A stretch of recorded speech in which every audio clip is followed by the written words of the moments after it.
જય શ્રી કૃષ્ણ મિત્રો. કુરુક્ષેત્ર કુરુક્ષેત્ર એ છે જ્યાં કૌરવો અને પાંડવોની વચ્ચે મહાભારતનું યુદ્ધ થયો હતો, જ્યાં શ્રી કૃષ્ણએ અર્જુનને શ્રીમદ ભાગવત ગીતાનું જ્ઞાન આપ્યું હતું.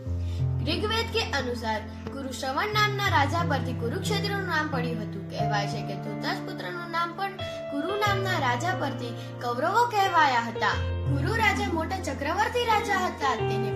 તેને પોતાની પ્રજા માટે ખૂબ જ સારા કાર્યો કર્યા હતા અને તે મોટા દાનવીર પણ હતા. તેના જીવનમાં એક નિયમ હતો કે પ્રજા પાસેથી ઉઘરાવેલા પૈસામાંથી એક પણ રૂપિયો પોતાના જીવન નિર્વાહ માટે ઉપયોગ કરે નહીં.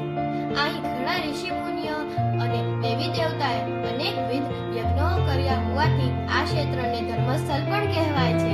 જય શ્રી કૃષ્ણ.